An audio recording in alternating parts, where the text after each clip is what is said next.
ये recording started ना, एक बार कंफर्म करो ना sir.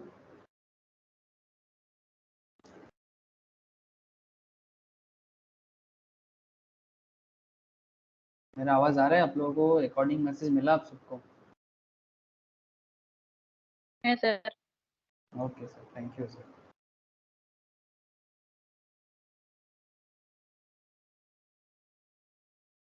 Neel, good morning Neel. Good morning sir. Good morning. Okay, ठीक है sir. Good morning, good afternoon to all of you. अच्छा, तो चलो सर, इनकम टैक्स में पीजीबीपी टॉपिक के अंदर कुछ इंपॉर्टेंट सेक्शन जैसे कि section 44 double A, section 44 AD, AE, ठीक है, 44 रिलेटेड कुछ इंपॉर्टेंट एरिया हैं जिसके ऑलरेडी डिस्कशन करना चालू कर दिए थे लास्ट क्लास, उसी को थोड़ा कंटिन्यू करेंगे। चलो मैं आपको बताता हूँ कि क्या आज होने वाला है। मुझे एक छोटा सा हेल्प करो सर, मुझे बताओ कि स्क्रीन शेयर है कि नहीं। यस, बोलो सर, स्क्रीन शेयर है आप सबको? Yes sir. Okay sir. अच्छा, तो बेसिकली सर हम लोग सेक्शन वाइज अगर बात करें तो इनकम टैक्स के अंदर जो पीजीबीपी चैप्टर होता है, मैंने profits and gains in business and profession, इसको डिटेल्स में पढ़ते पढ़ते इम्पॉर्टेंट हर एक सेक्शन को कवर करते करते हम लोग एकदम अंत पे आ गए। अंत पे मैंने फाइनल स्टेज पे आ गए कि हम लोग इतना दिन से बहुत कुछ पढ़े सर। अकाउंटिंग मेथड कैसे होता है, पीएल को कैसे रेक्टिफाई किया जाता है, फिर किस अमाउंट को पीएल में डिडक्ट करने का परमिशन है एज पर दी इनकम टैक्स डिपार्टमेंट, किस अमाउंट को आप पीएल में डिडक्ट नहीं कर सकते, ठीक है। तो सेक्शन 30, 31, 32, 35, 35 एडी, 35 डीडीए, क्या ऐसा क्या टॉपिक नहीं है। सेक्शन 36 रिलेटेड, सेक्शन 37 रिलेटेड, ठीक है। फिर सेक्शन 40 जहां पर जिस अमाउंट को आप पीएल में डेबिट नहीं कर सकते, ऐसा ऐसा सेक्शंस हम लोग ऑलरेडी कवर कर चुके हैं। फिर देखते देखते सर 40, ठीक है, जहां पर आपको कुछ एक्सपेंस ऐसे होते हैं जो सर्टेन सर्कमस्टेंसेस में डिडक्टेबल नहीं हो पाता है। फिर लास्ट क्लास हम लोग कुछ ऐसे टॉपिक पढ़े जैसे कि अकाउंट्स किसको मेंटेन करना चाहिए। सेक्शन 43B पढ़े हैं सर, जहां पर हम लोगों ने ये पढ़ा कि कुछ खर्चा एक्चुअल पेमेंट में ही पीएल बिजनेस में डेबिट करने का मौका मिलता है कि अगर आप एक्चुअल में पेमेंट करो तभी जाके पीएल में आप उसको एज ए एक्सपेंस शो कर सकते हो, ठीक है। तो ये था 43B। मैंने ऑलमोस्ट कोशिश किया कि हर सेक्शन रिगार्डिंग आपको एग्जांपल्स कराने का as well as questions, practical questions कराने का मैंने कंप्लीटली कोशिश किया। अगर फिर भी कोई टॉपिक में छूट गया है बाय चांस, ठीक है, वो बाद में जब लास्ट में टोटल इनकम का कैलकुलेशन सीखेंगे ना तब कवर हो जाएगा। जैसे ही सारा हेड हो जाता है ना, जैसे 5 हेड है ना इनकम टैक्स में, तो पांचों हेड में salary head, PGBP head, house property head, other source head, है ना, क्या बाकी रह गया? सैलरी, पीजीबीपी, अच्छा कैपिटल गेन हेड, ठीक है। तो 5 हेड कंप्लीट जैसे ही हो जाता है उसके बाद हम लोग टोटल इनकम करते हैं। टोटल इनकम माने जहां पर आपको किसी भी सोर्स का इनकम के ऊपर बेस करके क्लाइंट का कैलकुलेशन करने के लिए पूछ लेगा, भाई ये बंदा है, मिस्टर ए, मिसेस ए, जो भी है, ये अलग अलग सोर्स से इनकम करते हैं। आप कौन? आप चार्टर्ड अकाउंटेंट। आप कौन? आप कॉस्ट अकाउंटेंट। आप कौन? आप कंपनी सेक्रेटरी, या फिर आप कोई टैक्स प्रोफेशनल्स, ठीक है। आपका कोई भी प्रोफेशन हो, जो अगर आप टैक्स रिलेटेड काम करते हो, आपके पास वो आएगा और आके आपको बोलेगा कि भाई देखो मैं इतना इतना कमा रहा हूँ, गवर्नमेंट को मुझे कितना देना पड़ेगा। आपको लीगली उस पर्टिकुलर बंदे का टैक्स कैलकुलेशन करके उनको बताना है, रिटर्न फाइलिंग करके देना है। बट मेन बात है कि टैक्स कैलकुलेट करना। फाइलिंग करना सर 2 हफ्ते का खेल है, 2-4 बार, माने 2 हफ्ता 3 हफ्ता या मैक्स टू मैक्स 1 मंथ काम करोगे, रिटर्न फाइलिंग एकदम चुटकी का खेल हो जाएगा। Return filing is not a big deal because of just a data entry, लेकिन मेन पॉइंट जो है that is the rules, regulations, calculations, technique. Income tax क्या कहता है उसको जानना, वही सबसे इंपॉर्टेंट है। और वही एक चार्टर्ड अकाउंटेंट को एक्सपर्ट बनाते हैं, कॉस्ट अकाउंटेंट को एक्सपर्ट बनाते हैं, एक सीएस को एक्सपर्ट बनाते हैं, वही चीज नॉलेज। आपको लॉ का नॉलेज है, टैक्स का नॉलेज है तो आप एक्सपर्ट हो जाओगे। रिटर्न फाइलिंग तो सर मैं बोला ना आपको 2-3 महीना बैठोगे आप काम करते करते ऐसे ही सीख जाओगे। सेक्शन 43B का मैंने डिस्कशन कर दिया था, 44AA भी हो गया था। 44AA बेसिकली कुछ ऐसे लोगों के बारे में था जिनके लिए अकाउंट्स मेंटेन करना मैंडेटरी है, ठीक है। और मैंने क्वेश्चंस भी करवाया था एक 5 स्टार का कि वो अकाउंट्स मेंटेन करे कि ना करे, इसके ऊपर था। चलो बढ़िया है, देखते देखते काफी कुछ कवर कर लिए हैं। फिलहाल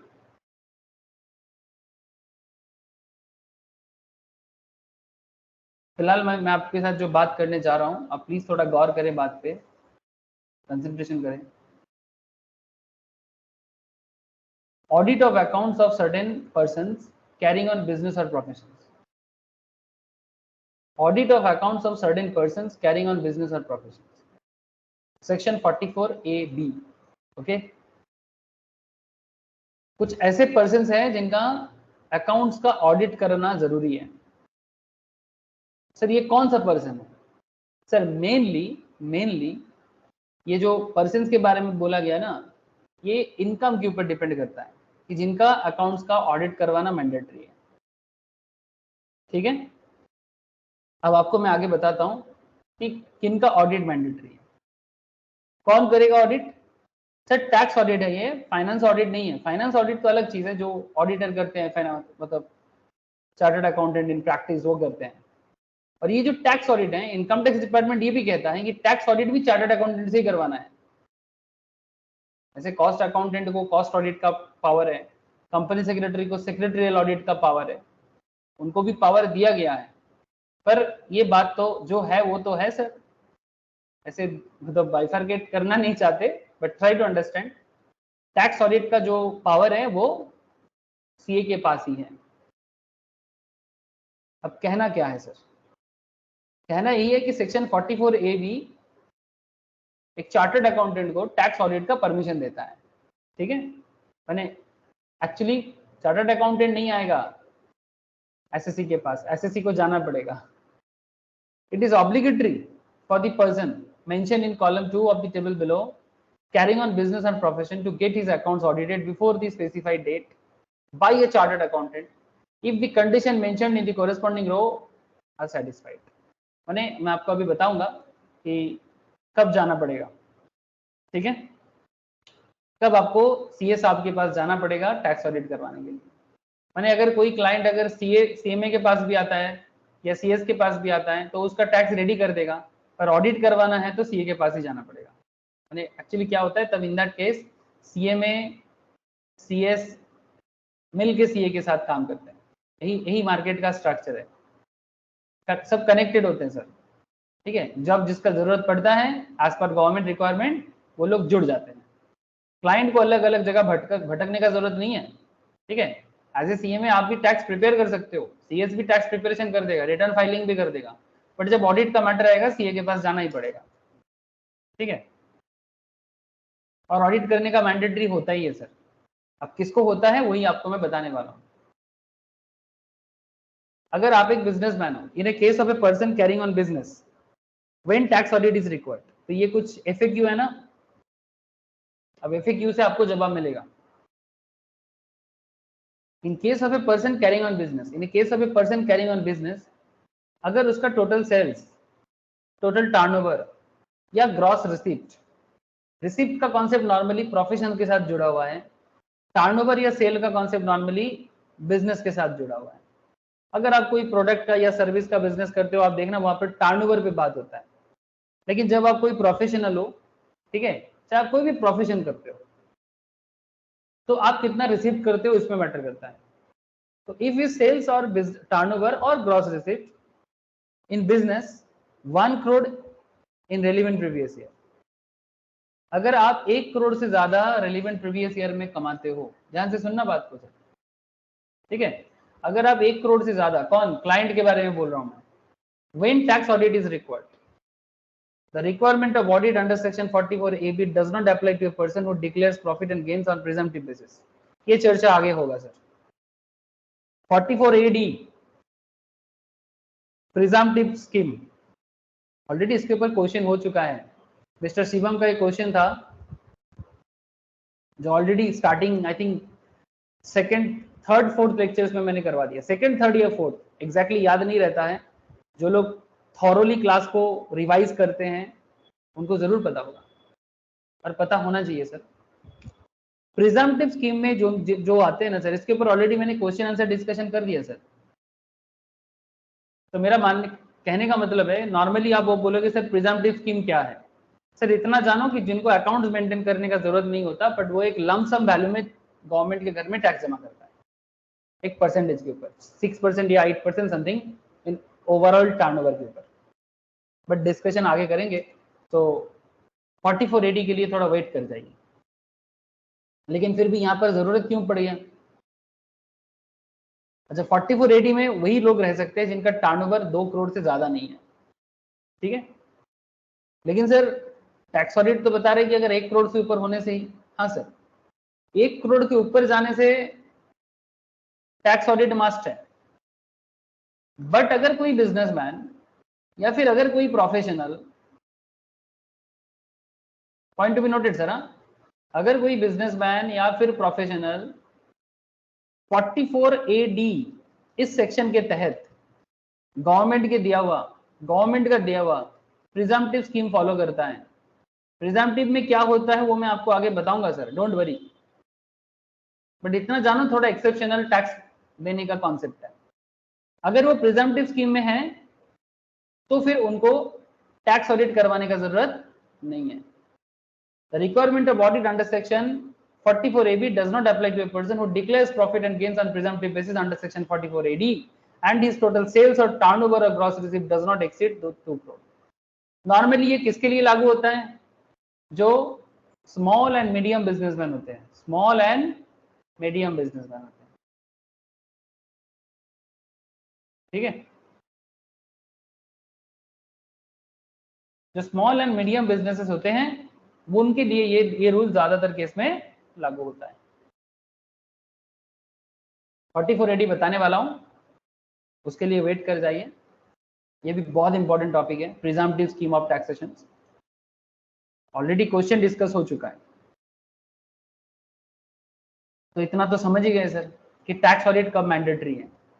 अच्छा, if in case of a such person, यहाँ पर कुछ और एक्सेप्शनल पॉइंट आ रहा है सर, क्योंकि इफ्स एंड बट्स पे बात हो रहा है ना, यदि किंतु परंतु हो रहा है, ठीक है। अगर मगर पे बात हो रहा है, अगर तुम ना होते, ऐसा होता है ना, गाना है ना सर, अगर मैं ना होता, इतना कुछ बातें हैं। ओहो,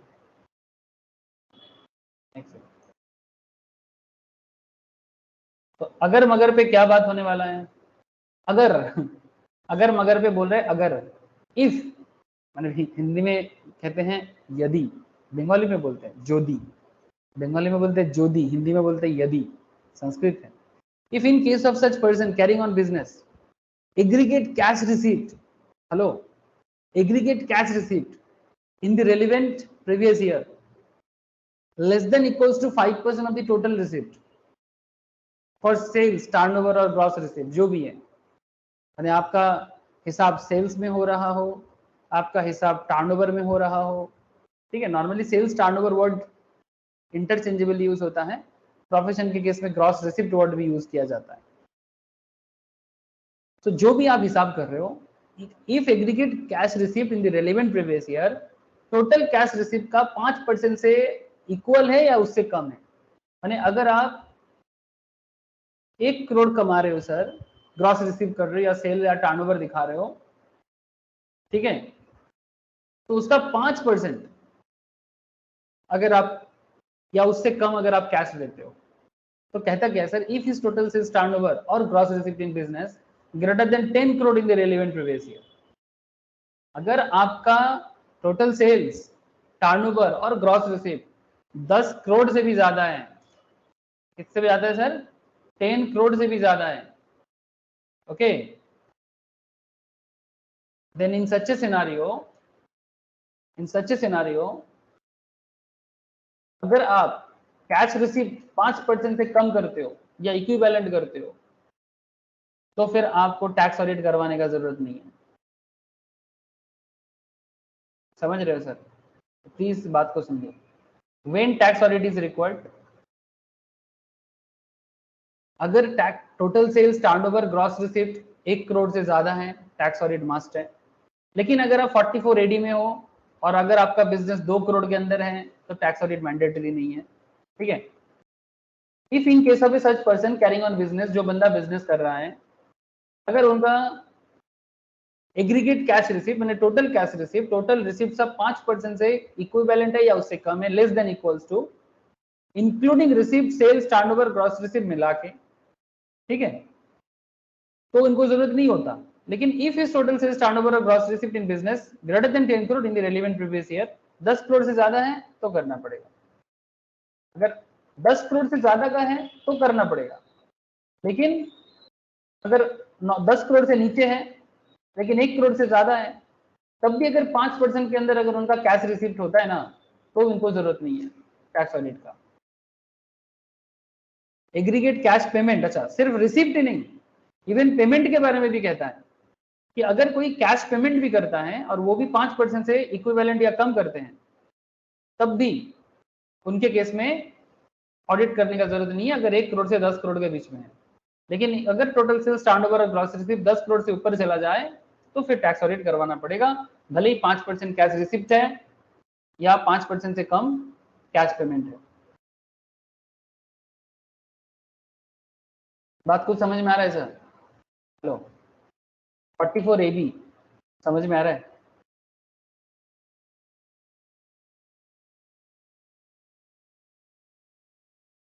कुछ तो बोलो सर, हाँ या ना।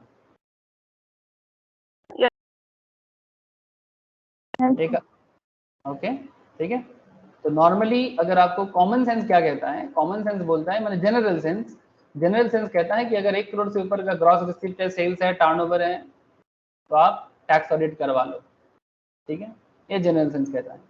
लेकिन अगर आप 44 AD के अंदर हो, माने प्रिजम्पटिव स्कीम में हो, और अगर आपका business gross receipt turnover 2 crore के अंदर है, तो फिर आपको टैक्स ऑडिट करवाने की जरूरत नहीं है। माने सिंपल बात है, आप प्रिजम्पटिव में हो और 2 करोड़ से ज्यादा है, ठीक है, तो फिर ये बात बनेगा नहीं। एक्चुअली तब प्रिजम्पटिव स्कीम ही अलाउ नहीं करेगा आपको।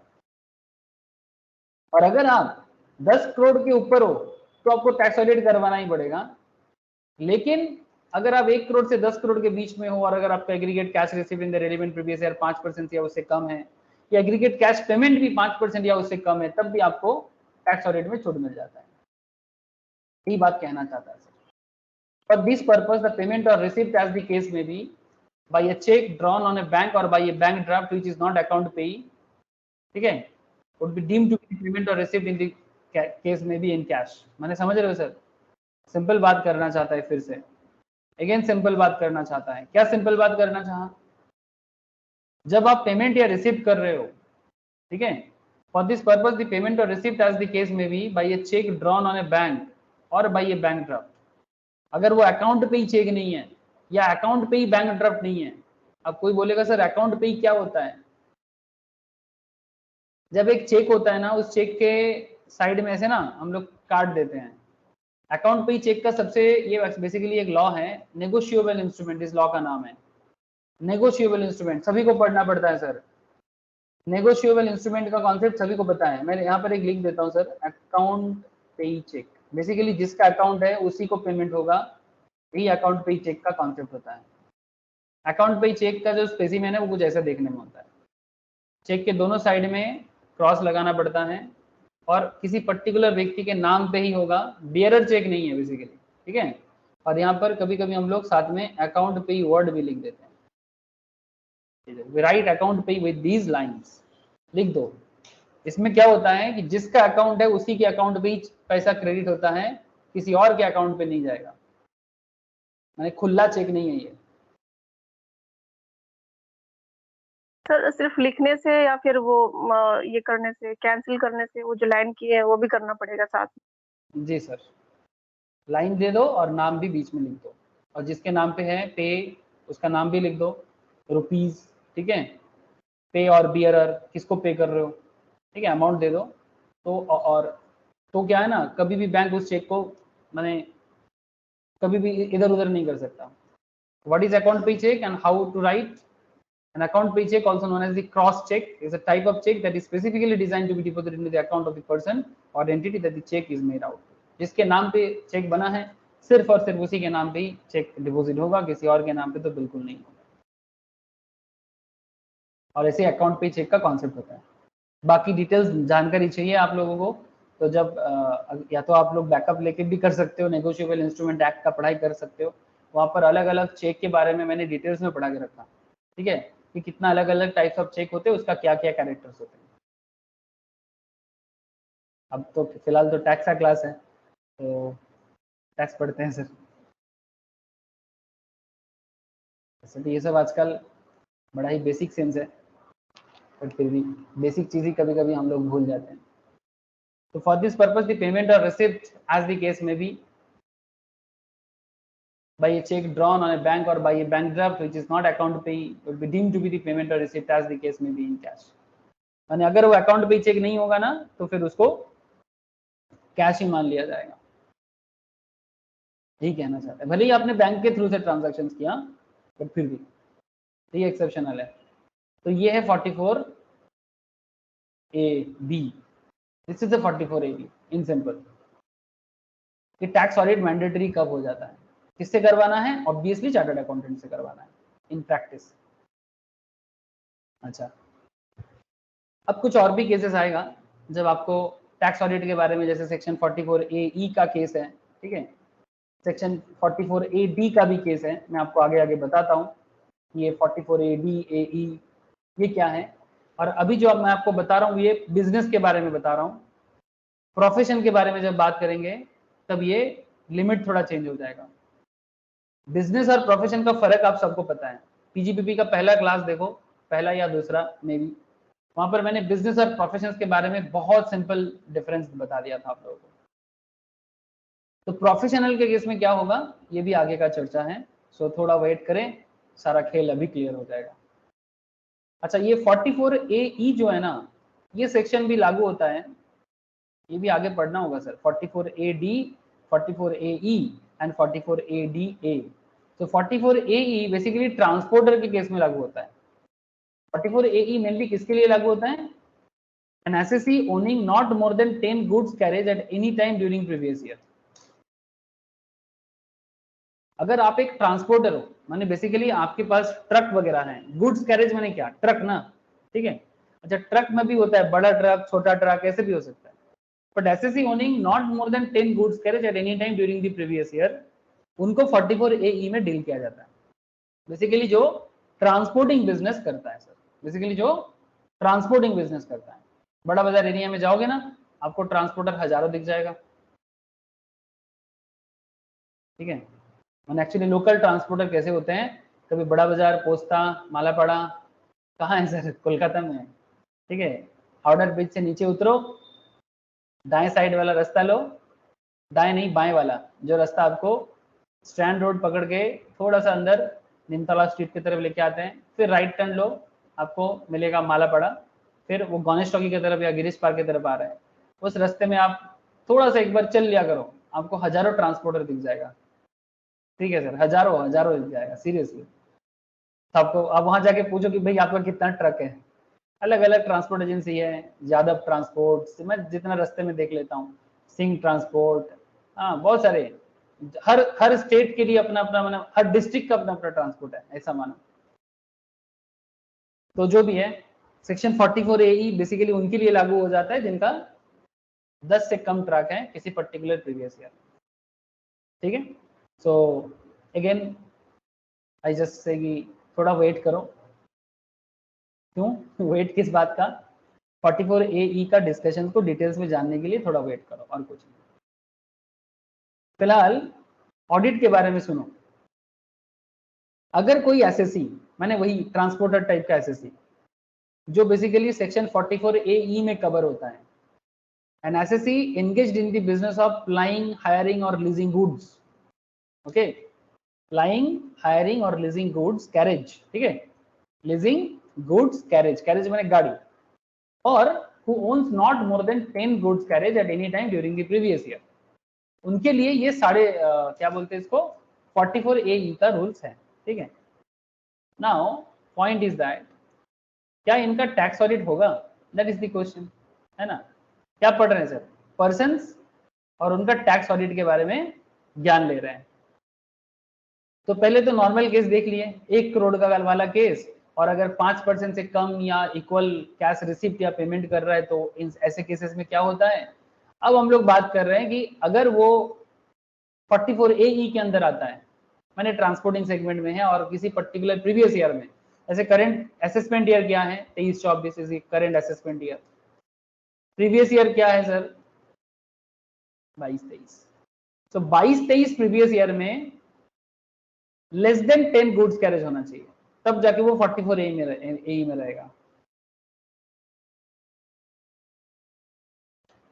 If such assessee claims that the profit and gains from business in the relevant previous year, माने वो ट्रांसपोर्टर या वो पर्टिकुलर एसएससी जिनका 10 से कम ट्रक है सर, ठीक है। If such assessee claims that the profit and gain from business in the relevant previous year lower than the profit and gains computed on a presumptive basis under section 44AE, अगर वो ये कहना चाहता है कि presumptive scheme से उसका profit normal में कम होने वाला है, if such assessee claims the profit and gain from business in the relevant previous year are lower than the profits and gains computed on a presumptive basis. presumptive basis का simple मतलब होता है, ये small and medium businessman के लिए लागू होता है जिनका इनकम नॉर्मली एक एवरेज लेवल में होते हैं, अकाउंट्स वो मेंटेन नहीं करता, तो उनको एक लम सम वैल्यू पे गवर्नमेंट के घर में टैक्स देना पड़ता है। लेकिन अगर कोई 44AE में कोई ट्रांसपोर्टर ये क्लेम करता है कि प्रिजम्पटिव स्कीम से नॉर्मल स्कीम में उसका इनकम कम है, प्रॉफिट कम है, lower than the profit and gain computed on a presumptive basis, ठीक है, तब जाके उनको ऑडिट करवाना पड़ेगा। That is 1000 per ton of gross vehicle weight. क्या बता रहा है sir, 1000 per ton of gross vehicle weight और अनलैडन वेट। मैं समझाता हूं सर, ग्रॉस व्हीकल वेट का मतलब भी समझा दूंगा और अनलैडन वेट का मतलब भी समझा दूंगा। ये गाड़ी का एक वेट का मेजरमेंट है। आप लोग कभी देखे हो, गाड़ी का वेट होता है, कांटा करना होता है। जब एक गाड़ी भाड़ा लेके जाता है ना सर, तो उसको कांटा करना पड़ता है, वही ब्रिज बोलते हैं इसको इंग्लिश में। हाई रोड में चलो कभी रास्ते में, है ना, आप लोग ऐसे लॉन्ग ड्राइव पसंद करते हो ना, लॉन्ग ड्राइव पे चल, तो जब भी आप लॉन्ग ड्राइव पे चले, ठीक है, नेशनल हाईवे पकड़ के NH6 या NH दिल्ली रोड जो भी आप यूज करते हो, ठीक है। ऐसे कोलकाता में लोगों को नॉर्मली दीघा जाने का बड़ा शौक है ना, या फिर कोलाघाट में खाना खाने का। सर आप जाते हो क्या, सर बहुत कम, एटलीस्ट खाना खाने के लिए तो कभी मैं कोलाघाट नहीं गया। हाँ, रास्ते पे आते वक्त कभी अगर मौका मिला तो जरूर खाया, बट सिर्फ खाना खाने के लिए तो मेरे को ऐसा शौक मेरे को नहीं लगता है, जो भी हो। लेकिन बहुत लोगों को लगता है, होना भी चाहिए, सबका शौक एक थोड़ी होगा। कोलाघाट में क्या है सर, कोलाघाट में नदी है और कोलाघाट में बड़ा बड़ा होटल है, ढाबा, तो लोग जाते हैं। तो जो भी हो सर, मैं बेसिकली कोलाघाट जाने नहीं बोल रहा हूँ, मैं बोल रहा हूँ कि जब भी आप हाईवे पकड़ के चले, चाहे आप दीघा जा रहे हो, मंदारमनी जा रहे हो या कोलाघाट जा रहे हो, या फिर ऐसे ही घूम रहे हो, क्या करना है, रास्ते में एक कांटा होता है, ऐसा जगह देखना है। देखना, ट्रक खड़ा रहता है और वहां पर ना एक वेटिंग मशीन होता है, ऐसे बड़ा होता है, वहां पर ट्रक जाके उठ जाता है उसके ऊपर, और नीचे कंप्यूटर कांटा रहता है, उसमें गाड़ी का वजन पता चलता है।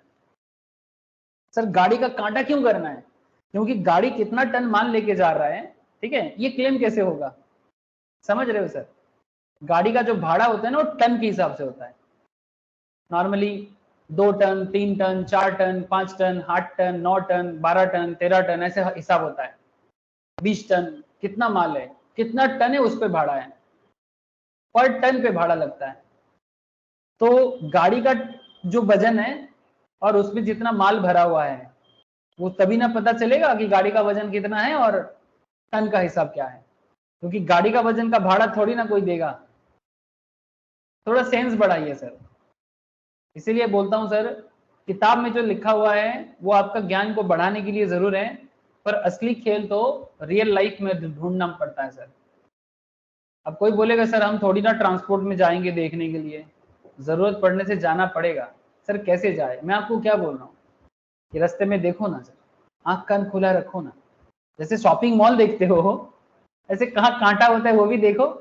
रास्ते में अगर कहीं रिलायंस ट्रेंड दिख जाए, आंख नहीं जाता। शॉपर स्टॉप दिख जाए तो आपका आंख नहीं जाता, अरे भाई यहाँ पर एक शॉपिंग मॉल है, आना पड़ेगा। वैसे ही कहाँ ट्रक अपना कांटा कर रहा है वो भी देख लिया करो। सर आप भी ना, कहाँ शॉपिंग मॉल, शॉपर स्टॉप और कहाँ। देखे हैं हाँ सर, हाँ बोलो सर। देखे हो? देखे हैं सर। हाँ, हाँ। Thank you. नहीं सर, मैं ऐसा थोड़ी बोल रहा हूँ कि सबने नहीं देखा, मैं ऐसे ही बोल रहा हूँ। नॉर्मली लोग देखता है पर क्या है पता नहीं, चल होगा कुछ तो पूछ लो किसी को कि क्या होता है यहाँ पर, ट्रक क्या कर रहा है, ऊपर नीचे कर रहा है, किसी के ऊपर मशीन के ऊपर चढ़ रहा है, कंप्यूटर कांटा होता है। ठीक है सर, मैं ऐसे ही नॉलेज के लिए बोला। Very good sir. So gross vehicle weight or unladen weight in case of each heavy goods vehicle, ठीक है, जितना हेवी गुड्स व्हीकल उनके पास है। हेवी गुड्स व्हीकल होता है और एक होता है लोअर हेवी गुड्स व्हीकल, ठीक है। तो ईच हेवी गुड्स व्हीकल के हिसाब से बता रहा है सर। तो होता है ना छोटा हाथी टाइप का, जो बेसिकली क्या बोलते हैं उनको, एलसीबी बोलते हैं मोस्ट प्रोबेबली, एलसीबी बोलता है लोअर, एक सेकेंड, एलसीबी तो बोलता है छोटा हाथी वगैरह, पिकअप वैन।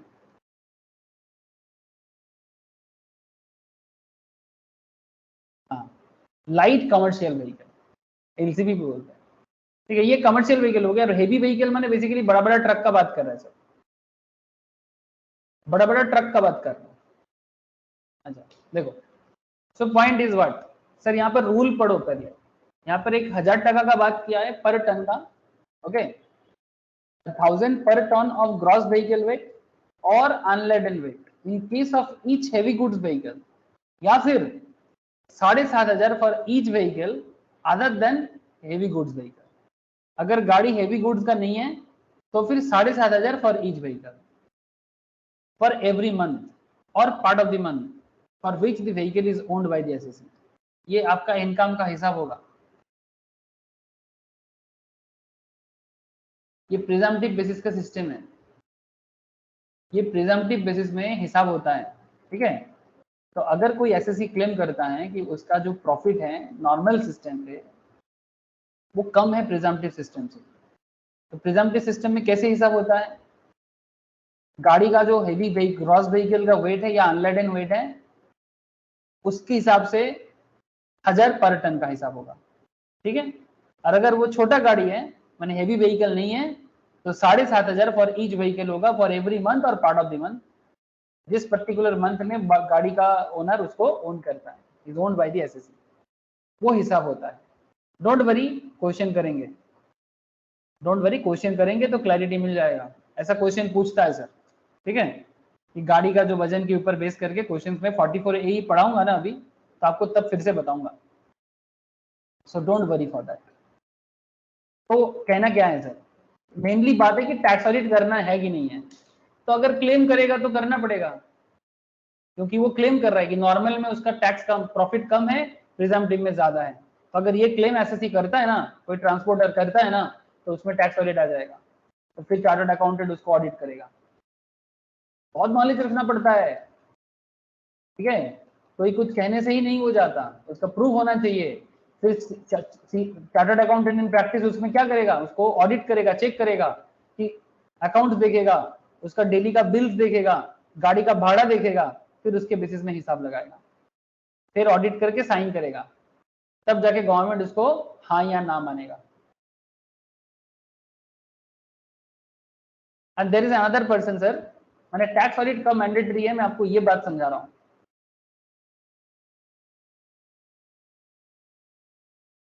अब 44AD में कुछ लोग हैं, 44AD बेसिकली प्रिजम्पटिव वाले हैं।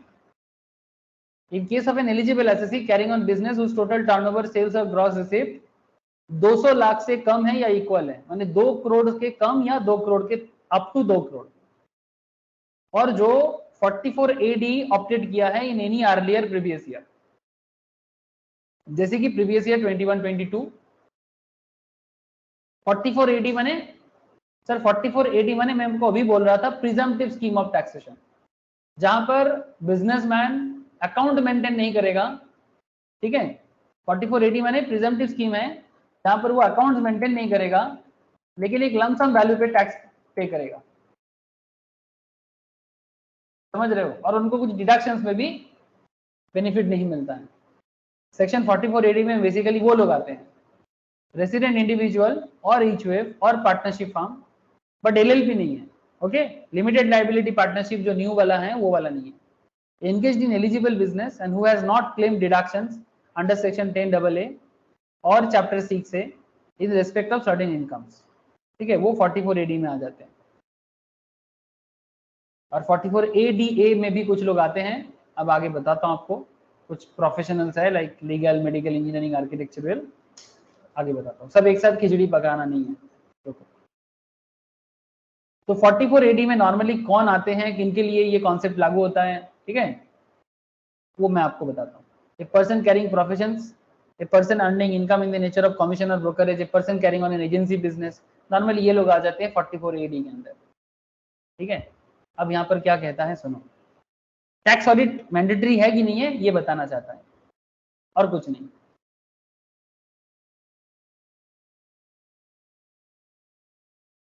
In case of an eligible assessee carrying on business whose total turnover or sales और gross receipt 2 करोड़ के नीचे हैं, लैक्स में बोलो तो 200 लाख तक है या 200 लाख से नीचे हैं, and who has opted for section 44AD in any earlier previous year, if it declare profit for any of the 5 successive previous year, successive माने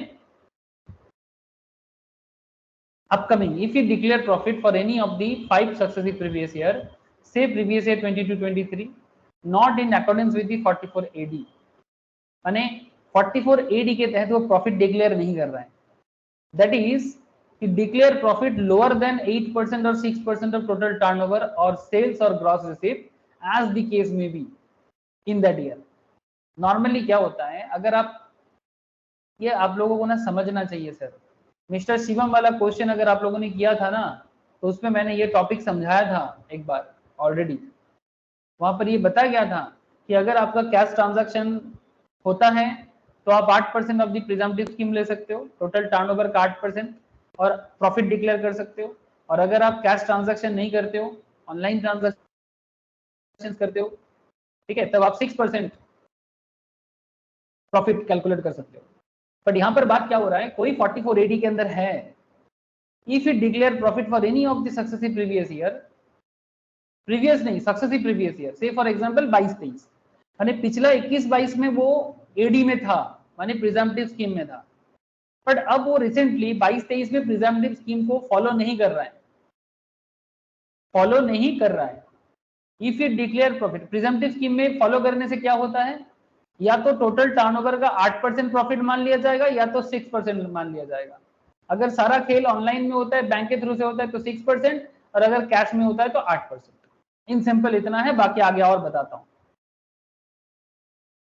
तो यहां पर कहना क्या चाहता है, यहां पर यही कहना चाहता है कि अगर वो 44AD में रहने वाला बिजनेसमैन सक्सेसिव प्रीवियस ईयर में any of the 5 successive previous year, उसमें से कोई भी एक प्रीवियस ईयर से 22-23 not in accordance with section 44AD, उसके हिसाब से प्रॉफिट डिक्लेयर नहीं किया, तो नॉर्मली अगर 44AD फॉलो करता है कोई, तो वो नॉर्मली 8% या 6% टर्नओवर का या ग्रॉस रिसिप्ट का या सेल्स का लेता है, लेकिन वो फॉलो नहीं कर रहा है और 8% या 6% से भी कम प्रॉफिट बता रहा है, okay, then he can not opt for section 44AD for 5 successive previous year. अगर आप एक बार ऐसा कर लेते हो, अगर आप 22-23 में ऐसा कर लेते हो, तो अगला और 4 साल यानी कुल मिला के 5 साल, ठीक है, आप प्रिजम्पटिव स्कीम में वापस नहीं आ सकते। Then he cannot opt for section 44AD माने प्रिजम्पटिव स्कीम में for 5 successive previous year after the year of such default।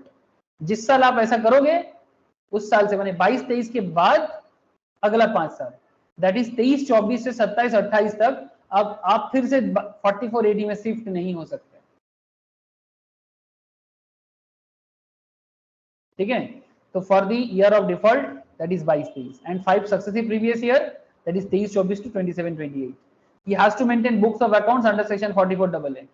अगर आप 44 एडी फॉलो नहीं कर रहे हो तो आपको 44AA में आना पड़ेगा और आपको अकाउंट्स मेंटेन करना पड़ेगा and get them audited under section 44AB। और अकाउंट्स मेंटेन करके आप सही बोल रहे हो कि गलत बोल रहे हो, इसका क्या फैसला होगा? इसका फैसला चार्टर्ड अकाउंटेंट इन प्रैक्टिस करेगा। तो जब भी आप 44AD को छोड़ते हो और 44AA का सहारा आपका लेना पड़ेगा, क्योंकि 44AD में अकाउंट्स मेंटेनेंस जरूरत नहीं है, अकाउंट्स मेंटेन मैंडेटरी नहीं है, ओके। लेकिन 44AA, लेकिन जब आप 44AD को छोड़ोगे तो नो डाउट आपको 44AA में शिफ्ट करना पड़ेगा। माने आप जो बोल रहे हो उसका क्या बेस क्या है? एक बिजनेसमैन अपना प्रॉफिट कम बताना चाहता है, बोल सकता है, हो सकता है उसका प्रॉफिट कम है, लेकिन बेस क्या है? तो बेस तो अकाउंट्स ही होता है। तो अगर अकाउंट्स का बेस को फॉलो नहीं हो पाता ना, तो फिर चार्टर्ड साहब के पास जाना पड़ेगा। तो चार्टर्ड साहब उसको ऑडिट करके बता देगा कि भाई हाँ ये सही है। और जब आप ऐसा कर लोगे, अब आगे आपको हमेशा 44AA में अकाउंट्स भी मेंटेन करना पड़ेगा और टैक्स ऑडिट भी करना पड़ेगा, एक कंडीशंस पर, अगर आपका बेसिक लिमिट क्रॉस करता है इनकम, माने 2,50,000 के ऊपर अगर आपका इनकम है एनुअल, तो ही आपके लिए 44AA लागू होता है और 44AB भी लागू होता है। बट अगर आपका इनकम 2,50,000 से कम है आपका बिजनेस इनकम, तो फिर ऐसे केसेस में आपका अकाउंट्स मेंटेन करने का जरूरत और टैक्स ऑडिट भी करने का जरूरत।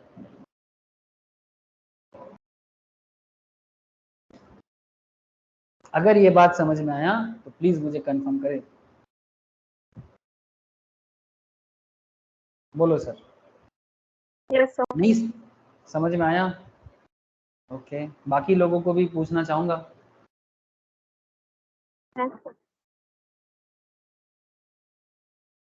थोड़ा सा पेचीदा है, बट अगर कोशिश करे तो सब पॉसिबल है। आउट ऑफ वर्ल्ड बात नहीं हो रहा है, सब कनेक्टेड पॉइंट में बात हो रहा है। बस आप अपना दिमाग को थोड़ा कनेक्ट रखें सर। प्रॉब्लम तब हो जाएगा जब मैं यहाँ और आप कहीं और, ठीक है? ठीक है, मैं अगर यहाँ हूँ तो आपको भी यहीं रहना पड़ेगा, ठीक है? मैं यहाँ हूँ, यहाँ हूँ, यहाँ हूँ, यहाँ, ठीक है? वीर ज़ारा का एक गाना है सर, शाहरुख खान का बड़ा फेमस मूवी था, Veer Zaara and sorry Shahrukh Khan and Preity Zinta. मैं यहाँ हूँ, यहाँ। ऐसे आप लोग भी हमेशा क्लास में यहाँ ही रहना सर, क्लास करते करते कहीं और ना चले जाना, तब दिक्कत बढ़ जाएगा। तब आपको गाना गाना पड़ेगा, मैं कहाँ हूँ, कहाँ हूँ, कहाँ, नहीं पता, नहीं पता, नहीं पता, ऐसा ना करें। हाँ, आप जब पढ़ाई करोगे ना तो प्लीज पूरा कंसंट्रेशन पढ़ाई में रखें, उसके बाद जहां मन को जाना है जाने दो। मन है सर, ज्यादा कंट्रोल में नहीं रहता, इतना स्पीड किसी और के पास नहीं है जितना मन के पास है। अब यहाँ तो कल कहाँ। इन केस ऑफ पर्सन, सर आप शायर बन जाओ, अच्छा बन जाएंगे। इन case of person carrying on profession, sir businessman का हो गया, क्या हो गया? हिसाब, टैक्स ऑडिट कब मैंडेटरी है और कब नहीं है, याद रखे सर, ठीक है? लेकिन एक बात आपको और बता दें कि ये तो मैंडेटरी हिसाब था, ऑब्लिगेशन था कि 44AB में ऑडिट करवाना है कि नहीं है। पर आपको एक और चीज बताता हूँ कि अगर आप एक बिजनेसमैन हो या एक प्रोफेशनल हो, आप टैक्स ऑडिट करवा लेना सर। क्यों? क्योंकि ना थोड़ा सा जब ऑडिट का चार्जेस होता है sir, depending on the chartered to chartered practising, कि ऑडिट के लिए कितना चार्ज कर रहे हैं। मैं छोटा मोटा बिजनेस के लिए बोल रहा हूँ, स्मॉल बिजनेसमैन के लिए बोल रहा हूँ। आप टैक्स ऑडिट करवा सकते हो, ऑब्लिगेटरी, ठीक है, माने नॉट मैंडेटरी, बट कर सकते हो। इसमें क्या सुविधा है? टैक्स ऑडिट करवाने से एक सुविधा हो जाता है कि आपका फाइनेंशियल ऑडिट भी एक बार हो जाएगा, फिर आपका टैक्स का भी ऑथेंटिकेशन आ जाएगा, और जैसे ऑथेंटिकेशन आ जाएगा आपको फायदा है। ऐसे मैंडेटरी आपके लिए नहीं है, पर आप फाइनेंस ऑडिट करवा लेना पीएल बैलेंस शीट को। क्यों? क्योंकि इसमें बैंक लोन वगैरह पाने में, ठीक है, ये सब में हेल्प होता है। तो जो भी आपका टैक्स फाइलिंग करे ना, बस उनको बता देना कि भाई इसको ऑडिट भी करवा देना, तो करवा देते हैं। सर जब मौका मिलेगा तब सोचेंगे, अभी छोड़ो। अच्छा, अगर आप एक प्रोफेशनल हो, इन case of a person carrying on profession, if his gross receipt in profession greater than 50 lakh in the relevant previous year, अगर आप प्रोफेशन में हो और 50 लाख से ज्यादा कमाते हो तो ऑडिट करवाना पड़ेगा। सिंपल बात है, जनरल सेंस यही है। अगर आप बिजनेसमैन हो और 1 करोड़ से ज्यादा कमाते हो तो ऑडिट करवाना है, और अगर आप एक प्रोफेशनल हो और 50 लाख से ज्यादा रिसीव करते हो तो आपको ऑडिट करवाना है। फिर से वही बात, in case of an assessee carrying on a notified profession, notified profession में क्या आता है, गवर्नमेंट नोटिफाई करके रखा है 44AA सबसेक्शन 1, क्या कह के रखा है, अगर आप लीगल प्रोफेशंस में हो, मेडिकल में हो, इंजीनियरिंग में हो, अकाउंटेंसी में हो, आर्किटेक्चर में हो, इंटीरियर में हो, इंटीरियर डेकोरेशन, टेक्निकल कंसल्टेंसी में हो, जिनका ग्रॉस रिसिप्ट 50 लाख से कम है, जिसका ग्रॉस रिसिप्ट 50 लाख तक है या 50 लाख से कम है, इन दैट केस आपको टैक्स ऑडिट करवाना है या नहीं है, इस पे कुछ चीजें मैटर करता है। इफ सच रेसिडेंट एसएससी, माने जो भी ये क्लेम करता है, सॉरी जो भी 44AA सबसेक्शन 1 में नोटिफाइड प्रोफेशंस के अंदर आते हैं, if such resident SSC claims that the PGPP profits and gains from such profession in the relevant previous year are lower than the profit and gains computed on a presumptive basis on 44ADA, माने professional के case में जो presumptive scheme लगता है ना notified लोगों के लिए, वो प्रिजम्पटिव स्कीम 44ADA के अंदर है। माने सेम बात, बिजनेस के लिए जो 44AD था प्रोफेशन के लिए वही बात, नोटिफाइड प्रोफेशन के लिए वही बात 44ADA के अंदर होता है। 44ADA भी also presumptive scheme of taxation के बारे में बात करता है, बट उस पर 44AD बिजनेस के बारे में बात कर रहा था और 44ADA नोटिफाइड प्रोफेशन के लिए बात कर रहा है।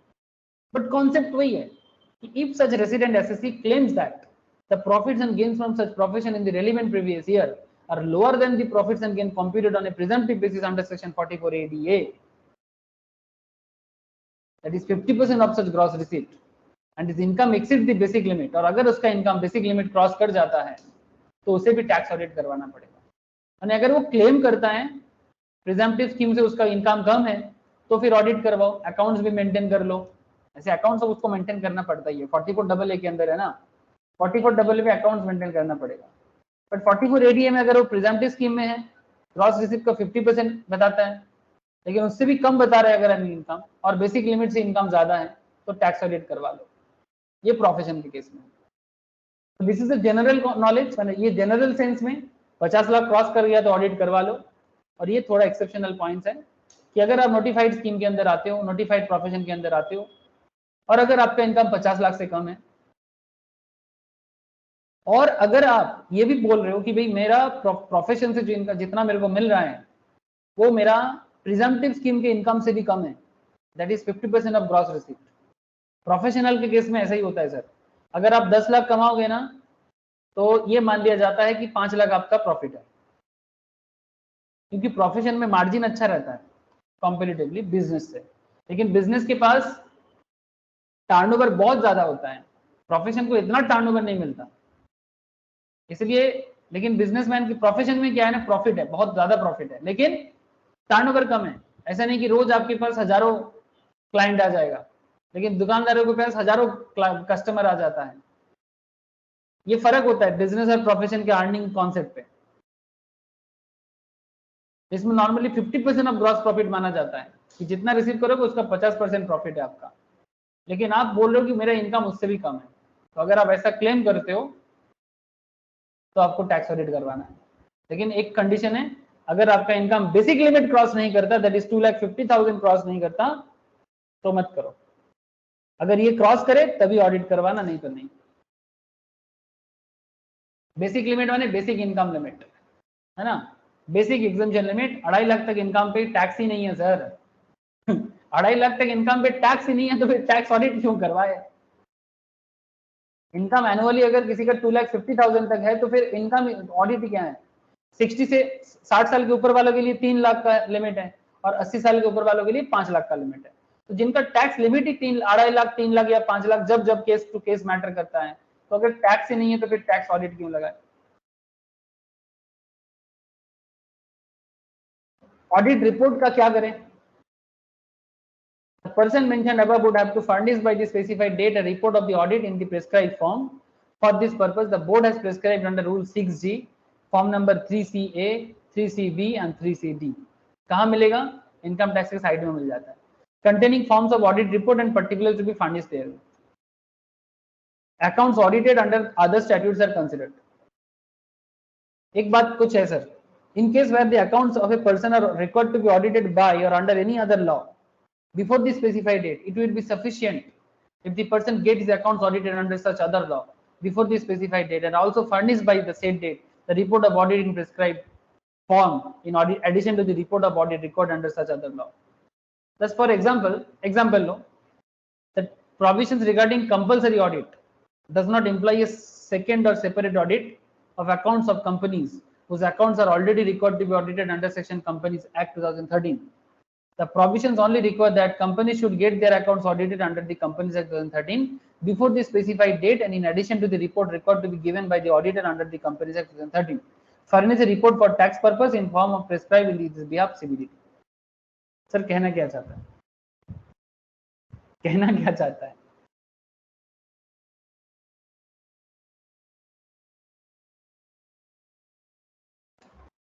कहना ये चाहता है कि अगर आप कंपलसरी ऑडिट करवाते हो, अच्छा कंपलसरी ऑडिट जो होता है वो टैक्स लॉ के अंदर नहीं है, वो अकाउंट्स लॉ के अंदर है।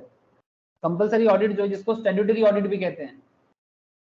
स्टैट्यूटरी ऑडिट नॉर्मली अगर आप कंपनी हो ना, तो अगर आप कंपनी हो ना, if you are a company, तो फिर आपको करना ही है, तब तो टर्नओवर भी नहीं देखना है। और अगर आप इंडिविजुअल हो तो अगर आपका इनकम 1 करोड़ के ऊपर है तो करना है।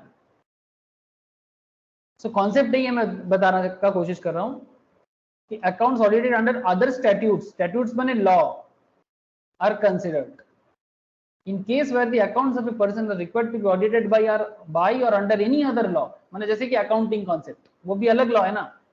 अकाउंटेंसी डिपार्टमेंट मैंने institute of chartered accountants of India and ministry of corporate affairs भी तो कुछ कॉन्सेप्ट बता के रखा है, तो वहां पर भी तो आपको अकाउंट्स करना पड़ता है और उसका ऑडिट भी करना पड़ता है।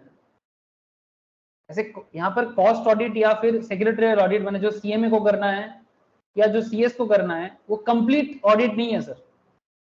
सीएस बेसिकली लीगल पार्ट का ऑडिट करता है और सीएमए मेनली कॉस्टिंग पार्ट का ऑडिट करता है। तो this is not a complete audit. But finance audit जो है ना, जो कंपलसरी ऑडिट है, जो चार्टर्ड अकाउंटेंट करता है, उसमें ए टू जेड हर चीज मोटा मोटी देखा जाता है। ठीक है, यानी कंपनी का जो पीएल बैलेंस शीट और फाइनेंशियल स्टेटमेंट का एरिया है वो कंप्लीटली कवर किया जाता है चेकिंग के टाइम पे। इसीलिए इसी को स्टैट्यूटरी ऑडिट माना जाता है। सो कहना क्या है, in case where the accounts of a person are required to be audited by or under any other law before the specified date, माने रिटर्न फाइलिंग के पहले, it will be sufficient if the person gets his account audited under such other law before the specified date and also furnished by said date the report of audit in the prescribed form and this kind of in addition to the report of audit record under such other law। माने accounting system पे जो audit है उसके हिसाब से जो करना है वो तो किया ही है, पर साथ में एज पर इनकम टैक्स में भी फॉर्म वगैरह भरा है और उसमें भी उसका रिपोर्ट सबमिट किया है। एग्जांपल इसीलिए दिया है कि compulsory audit does not imply a second or separate audit of accounts of companies, क्योंकि अकाउंट्स में ऑलरेडी एक कंपनी अपने अकाउंट्स ऑडिट करता है, तो फिर अलग से और ऑडिट करवाने का जरूरत नहीं है। बस रिपोर्ट सबमिट कर दो कि हम लोग इस ऑडिट में ऑलरेडी ये रिपोर्ट पा चुके हैं अकाउंटिंग ऑडिट में, तो फिर टैक्स में भी हम इस सेम इंफॉर्मेशन को प्रोवाइड कर रहे हैं। बस यही बात करना चाहता हूँ। बात समझ गए सर? अगर एक बार एक लॉ के तहत आपने ऑडिट करवा लिया तो सेम रिपोर्ट आप टैक्स डिपार्टमेंट को भी प्रोवाइड कर सकते हो रेलिवेंट फॉर्म में। दोनों डिपार्टमेंट अलग है, अकाउंट्स डिपार्टमेंट अलग है, accounting audit institute of chartered के हिसाब से चलता है और इनकम टैक्स का सिस्टम इनकम टैक्स के हिसाब से चलता है। दोनों डिपार्टमेंट अलग से कंट्रोल होता है, एक के साथ दूसरे का कोई कनेक्शन नहीं है, मतलब एक तरह देखा जाए तो। बट ये लोग अपने अंदर एक सिंक्रोनाइज करते हैं कि भाई अगर बंदा ऑलरेडी एक ऑडिट का रिपोर्ट दिया है, उसी रिपोर्ट के बेसिस में हम ये वाला अकाउंट का भी रिपोर्ट फॉलो कर सकते हैं, क्योंकि टैक्स ऑडिट में भी तो अल्टीमेटली अकाउंट से रिलेटेड मैटर ही चेक करना पड़ता है। हर बार हम लोग स्पेसिफाइड डेट बोल के चिल्ला रहे हैं, तो स्पेसिफाइड डेट माने रिटर्न ऑफ इनकम फाइल करने के डेट से पहले। ठीक है, in relation to the accounts of the previous year or years relevant to the assessment year means date 1 month prior to the due date of furnishing the return of income. So normally the due date of return of income in case of SSE other than company, अगर आप कोई company नहीं हो जिनको required to get their accounts audited 31 October आ रहा है sir, ठीक है, आ रहा है 31 अक्टूबर आपका ऑडिट का रिपोर्ट का डेट है, अगर आप कंपनी नहीं हो तो, of the relevant assessment year. तो specified date of tax audit क्या होगा, एक महीना पहले 30 सितंबर of the relevant assessment year, यानी 31 अक्टूबर आपका क्या है, 31 अक्टूबर आपका रिटर्न फाइलिंग का डेट है इंडिविजुअल के केस में। तो 30 सितंबर एक महीना पहले आपका जो है वो टैक्स ऑडिट की रिपोर्ट जमा करने का डेट रहेगा, ड्यू डेट, उसके अंदर आपको फाइल कर देना पड़ेगा। यस सर बोलो।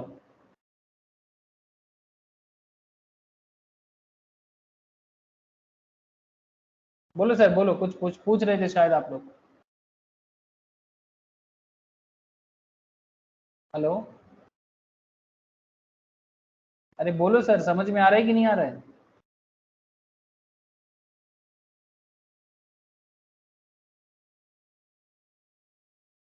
Yes, sir.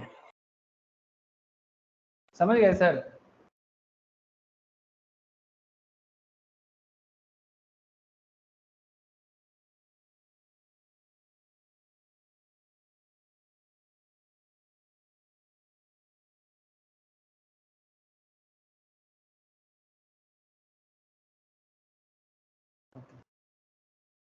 तो बेसिकली ये होते हैं स्पेसिफाइड डेट का मन, जो भी आपका रिक्वायर्ड डेट है उसका 1 मंथ पहले आप टैक्स ऑडिट रिपोर्ट जमा कर दो। कंपनीज के केस में कंपनीज की तरह, इंडिविजुअल के केस में इंडिविजुअल की तरह। सर यहाँ पर कुछ पेनल्टी भी है। It may be noted that under section 271B penal action can be taken for not getting the accounts audited and not filing the account audit report by the specified date। अगर आप accounts को audit नहीं करवाते हो और उस audit report को timely file नहीं करते हो तो आपको पेनल्टी भी देना पड़ता है। और वो कौन सा सेक्शन में बताया गया, सेक्शन 271B में बताया गया। करेंटली इतना जानो, बाकी जब जरूरत होगा और ज्यादा डिटेल चर्चा कर लेंगे, नॉर्मली फाइनल में और डिटेल चर्चा होता है। तो ये था 44AB का A to Z discussion.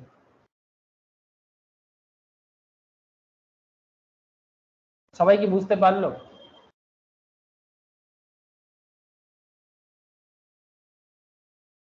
Yes, সবাই বুঝতে পারলো तो? देखो सर, थोड़ा क्रिटिकल है बट इतना भी क्रिटिकल नहीं है। तो यही है 44AB। याद रखना सर, बिजनेस का केस, प्रोफेशन का केस, कब मैंडेटरी है कब मैंडेटरी नहीं है, कोई गलती नहीं होना चाहिए, क्योंकि इससे आपको शॉर्ट क्वेश्चंस भी पूछता है, ट्रू फॉल्स पूछता है विथ एनालिसिस, मैंने सिर्फ ट्रू फॉल्स नहीं, आपको रीजन भी देना पड़ेगा कि क्यों ट्रू है क्यों फॉल्स है। ये कोई बच्चे का खेल थोड़ी है यार, ट्रू है फॉल्स है छोटा वाला में जैसे बचपन में करते थे, ऐसा नहीं है, विथ नॉलेज कि भाई क्यों ट्रू है क्यों फॉल्स है। फिल इन द ब्लैंक्स भी दे सकता है, सीएमए के क्वेश्चंस में नॉर्मली देता है, फिल इन द ब्लैंक्स दे देता है। तो आपको नॉलेज है तो आप फिल इन द ब्लैंक्स भी पूरा कर पाओगे। ओवरऑल बात यही है, क्वेश्चन पैटर्न कैसा भी हो, क्वेश्चन पैटर्न कैसे भी हो, you must fulfil your knowledge first. Okay, पहले अपना नॉलेज को फुलफिल करो, फिर क्वेश्चन घुमा के भी आए डजंट मैटर सर।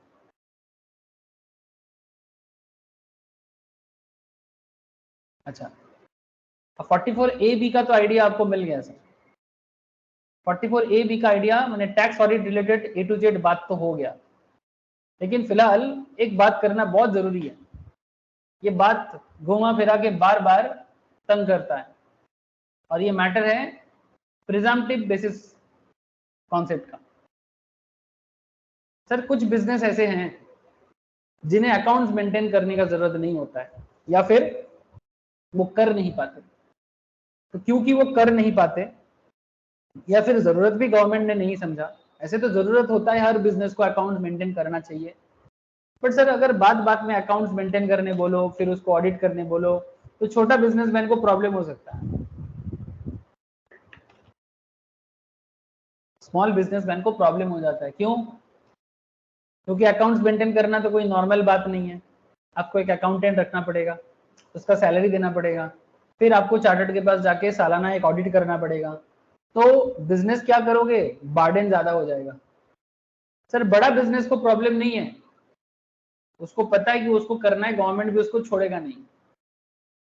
लेकिन छोटा छोटा बिजनेस अप टू 2 करोड़ तक जिनका बेसिकली टर्नओवर है, गवर्नमेंट उनको नहीं छोड़ता है। मतलब उनको बेसिकली गवर्नमेंट कहता है कि ठीक है भाई, आप अकाउंट्स मेंटेन ना कर रहे हो कोई बात नहीं, आप ऑडिट नहीं करोगे कोई बात नहीं, बट आपको टैक्स तो देना पड़ेगा।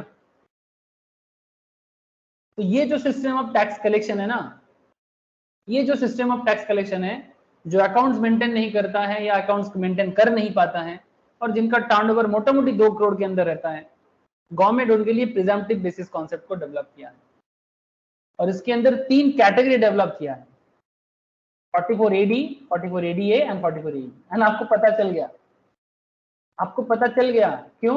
44AB करते करते ऑलरेडी कुछ बात हो ही गया सर। 44AB पढ़ते पढ़ते कुछ बात ऑलरेडी डिस्कस हो गया। तो कौन प्रिजम्पटिव स्कीम में इनकम टैक्स कौन कौन दे सकता है? Who is the eligible SSC? Any resident individual, HUF, partnership firm engaged in the business and who not claim deduction under section 10AA। समझ रहे हो सर? 10AA इसके बारे में हम लोग ऑलरेडी पढ़ चुके हैं। 10AA सेक्शन, वो वाला सेक्शन में पढ़े हैं। 10AA क्या है, कोई बोल सकता है?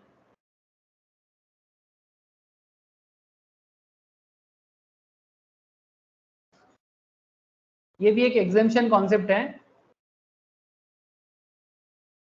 ये बेसिकली प्रॉफिट जो एक्सपोर्ट बिजनेस से आता है ना, उसके बेसिस में 10AA का कॉन्सेप्ट होता है।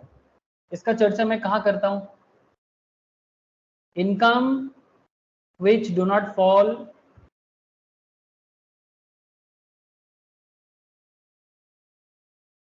part of total income।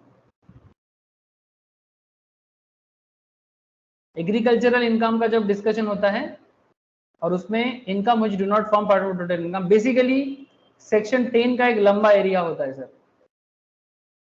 उसमें अलग अलग सेक्शन 10 का कॉन्सेप्ट है, जहां पर कभी आपको एग्जेम्पशन मिल जाता है, ठीक है, या पार्टली एग्जेम्प्टेड पार्टली टैक्सेबल होता है, ठीक है, एक तरह का बेनिफिट है ये सब। तो ये डिस्कशन मैं तब कर दूंगा आपको। फिलहाल आप इतना समझो कि एक स्पेशल डिडक्शंस मिलता है अगर कोई बिजनेस 10AA में डिडक्शन नहीं लेता है या चैप्टर 6 से माने 80C से 80U में भी कोई डिडक्शन क्लेम नहीं करता है, ऐसे लोग प्रिजम्पटिव स्कीम में अपना 44AD के तहत ऐसे लोग ऐसे बिजनेसमैन प्रिजम्पटिव स्कीम में इनकम टैक्स फाइल कर सकता है। बात को समझा? लेकिन इसका भी एक्सेप्शनल है, non applicability of section 44AD in respect of following person. There are certain person जिनके लिए 44AD लागू नहीं होता, जैसे कि नोटिफाइड पर्सन, जैसे कि 44AA सबसेक्शन 1, जो 44AA सबसेक्शन 1 में नोटिफाइड प्रोफेशन कैरी करता है, जैसे कि legal, medical, engineering, architectural professional, profession of accountancy, technical consultancy, interior decorations profession etcetera, film artist, company secretary, ठीक है, समझ रहे हो? अकाउंटेंसी में CA में दोनों आ जाएगा, या फिर प्रोफेशन ऑफ IT प्रोफेशनल्स, ठीक है, इस तरह का। ये 44AA1 में आता है। तो अगर ये 44AA1 में आता है ना, तो उन्हें 44AD काउंट नहीं करेगा। तो यहाँ पर एक्सेप्शन दे दिया कि 44AD के अंदर कौन नहीं रहेगा? A person earning income in the nature of commission और ब्रोकरेज, जो कमीशन ब्रोकरेज से कमाते वो नहीं आएगा। A person earning on any agency business, a person carrying any agency business, उसे भी आप 44AD के अंदर नहीं रखा सकते। तो 44AD में कौन नहीं हो सकता उसके बारे में बोल दिया, point to be noted. Okay, 44AD में कौन नहीं हो सकता वो भी बता दिया, और कौन हो सकता है वो भी बता दिया। तो ये था एलिजिबल एसएससी। एलिजिबल बिजनेस क्या है 44AD का?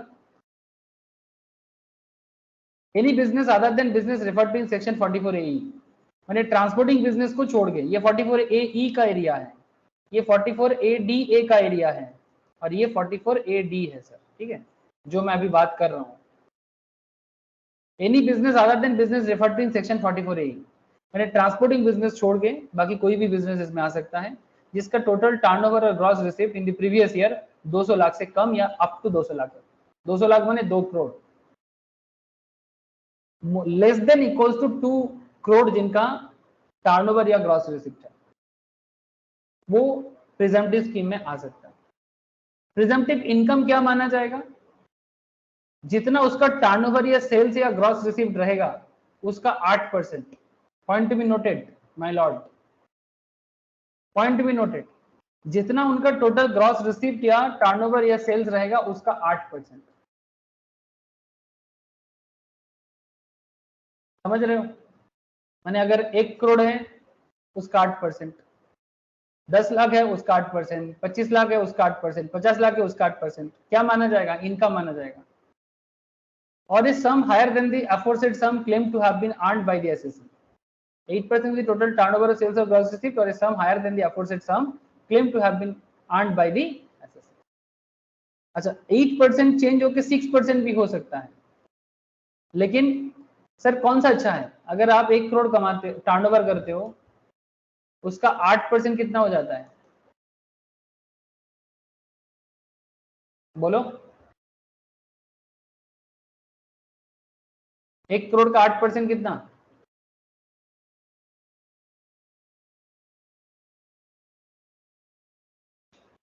अरे बोलो सर, चुप ना रहो।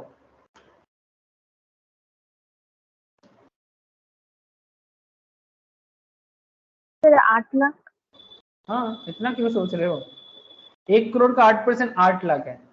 तो आप अगर 8 लाख कमाते हो माने इनकम करते हो तो आपका इनकम माना जाएगा प्रिजम्पटिव स्कीम में 8 लाख। अब इसके ऊपर आपका टैक्स लायबिलिटी हो जाएगा, मैंने जिस तरह से आप करते हो स्लैब बिठा के, तो ये इनकम माना जाएगा।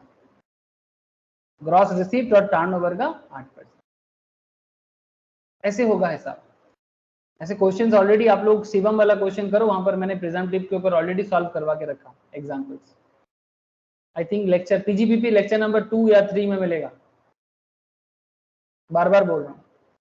लेकिन सर 8% कम होके 6% हो सकता है, लेकिन कुछ कंडीशन है। कंडीशन क्या है? आपका सारा पेमेंट और रिसिप्ट जो है ना बैंक के थ्रू से करना चाहिए।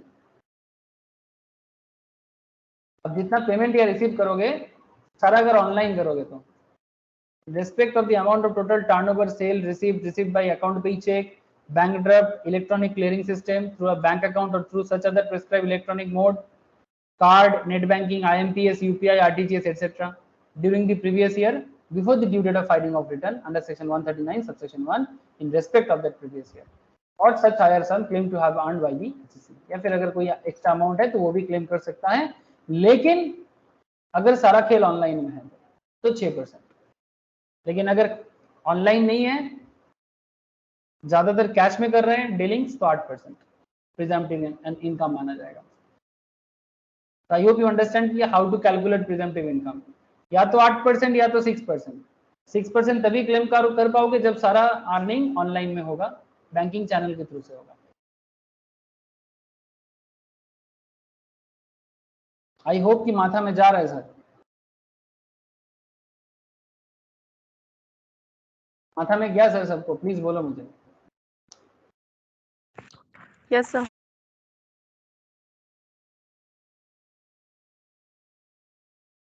एक सेकेंड।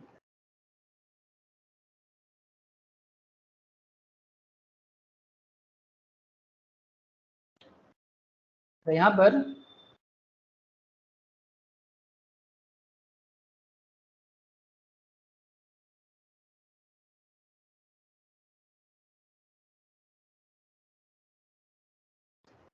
प्रिजम्पटिव स्कीम में क्या अलाउ किया जाए और क्या अलाउ नहीं किया जाए। पॉइंट नंबर 4, ये भी बहुत इंटरेस्टिंग पॉइंट है। तो मैंने अभी तक आपको 44 AD समझाने का कोशिश कर रहा हूँ। 44 AD में कौन आता है, माने कौन है एलिजिबल एसएससी जो 44 AD के तहत प्रिजम्पटिव स्कीम में आ सकता है। ठीक है। सेकेंड पॉइंट ये था कि एलिजिबल बिजनेस या प्रोफेशन का लिमिट क्या है। तो आपने देखा 44 AE छोड़ के 44 AE छोड़ के जो भी बिजनेस 2 करोड़ या 200 लाख से कम या इक्वल टू कमाएगा वो प्रिजम्पटिव स्कीम में आ सकता है। प्रिजम्पटिव इनकम 8% या 6% का ले सकते हैं, या तो 8 या तो 6। ऑब्वियसली 6% इस बेहतर होगा अगर आप ऑनलाइन करते हो, पर डिपेंड करता है आपका बिजनेस के कैरेक्टर के ऊपर। अब एक पॉइंट आता है सर, अगर आप एक प्रिजम्पटिव स्कीम में टैक्स पेमेंट करते हो या अपना अर्निंग शो करते हो, तो ऑब्वियस बात है कि आपको कुछ डिडक्शंस का भी कैलकुलेशन करना पड़ता है, जैसे non allowability of deductions while computing presumptive income. जब आप प्रिजम्पटिव इनकम कैलकुलेट करोगे तो आपको कुछ डिडक्शंस अलाउ नहीं किया जाएगा थ्रू इनकम टैक्स। जैसे अगर आप याद करें सेक्शन 30 से लेकर 38 लास्ट 10-12 लेक्चर्स, ठीक है, लास्ट 10-12 लेक्चर्स अगर आप प्रॉपरली पढ़े हैं तो आपको पता होगा सेक्शन 30 से जो एडमिसिबल डिडक्शंस पढ़ रहे हैं ना, ये जो एडमिसिबल डिडक्शंस चालू किए थे फ्रॉम सेक्शन 30 टू 38 तक, माने ऑलमोस्ट 37 तक इंपॉर्टेंट सेक्शन था, तो 30 से 38 ओवरऑल मैटर है, ठीक है। तो deductions allowable under section 30 to 38 shall be deemed to have been given full effect to and no further deduction shall be allowed,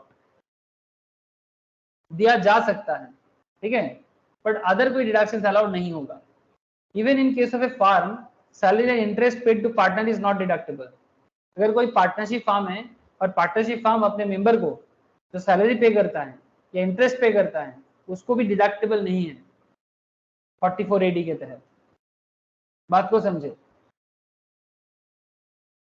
44 AD के तहत अगर कोई पार्टनरशिप फार्म प्रिजम्पटिव स्कीम में है और वो अपने फार्म पार्टनर को सैलरी दे रहा है या फिर अपने पार्टनर को इंटरेस्ट पे कर रहा है, उसको खर्चा नहीं दिखा सकता प्रिजम्पटिव स्कीम में।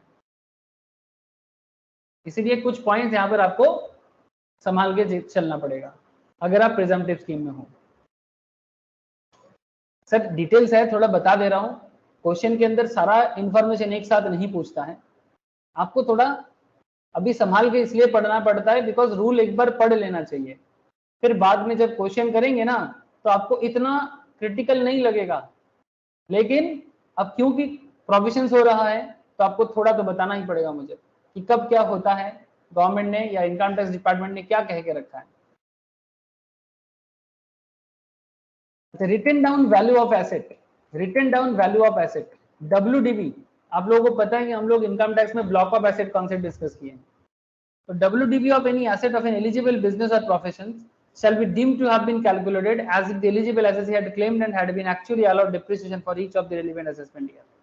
ये चाहे 44AD हो, चाहे 44ADA हो या फिर 44AE हो, सभी के केस में लागू होता है। Okay, and requirement of maintenance of books of accounts under section 44AA and 44AB कि कब किसको अकाउंट्स मेंटेन करना चाहिए, ये ऑलरेडी मैंने डिस्कस किया, ये ऑलरेडी मैंने डिस्कस कर दिया। अगर eligible assessee declare profit and gains in accordance with the provisions of 44AD, he is not required to maintain books of accounts. अगर कोई 44AD में है तो उसको 44AA के तहत अकाउंट्स मेंटेन करने का जरूरत नहीं है या फिर 44AB के तहत ऑडिट भी करने का जरूरत नहीं है। However, if after declaring profit on presumptive basis under section 44AD, ठीक है, मानो कि 44AD में उसने प्रिजम्पटिव स्कीम में अपना प्रॉफिट डिक्लेयर कर दिया, से फॉर असेसमेंट ईयर 23-24 में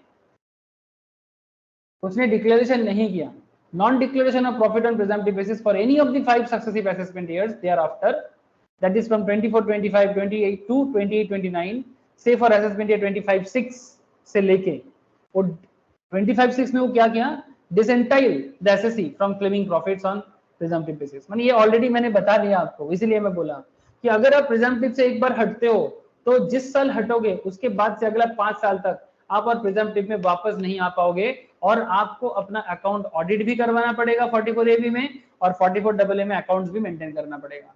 बट नॉर्मली 44AD में अगर आप हो तो अकाउंट्स मेंटेन करने का जरूरत आपको नहीं है, ये ऑलरेडी बात किया मैंने।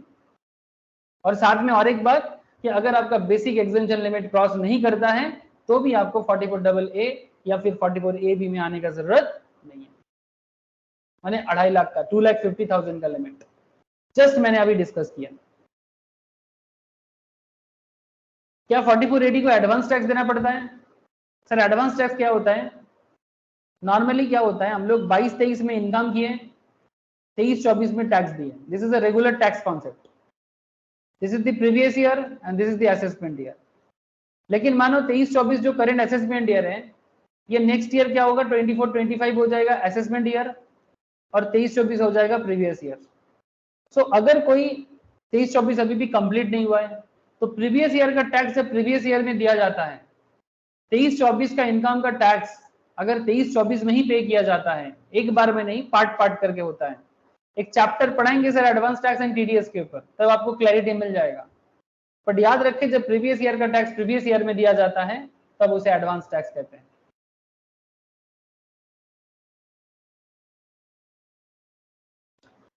Eligible assessee opting for section 4480 is required to pay advance tax by 15th March of the financial year. Date याद रखें, 15 March of the financial year के अंदर उनको एडवांस टैक्स देना पड़ता है अगर आप 4480 के अंदर हो।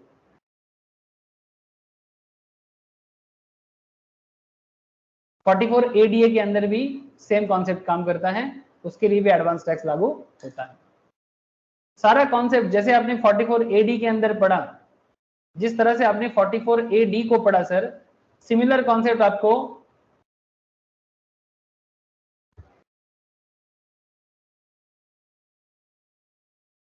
44ADA के अंदर भी मिलेगा, लेकिन यहाँ पर थोड़ा बिजनेस कॉन्सेप्ट बदल जाएगा, क्योंकि 44ADA किसके लिए लागू होता है वो भी मैंने कुछ देर पहले आपको बता रहा था, नोटिफाइड प्रोफेशन के केस में।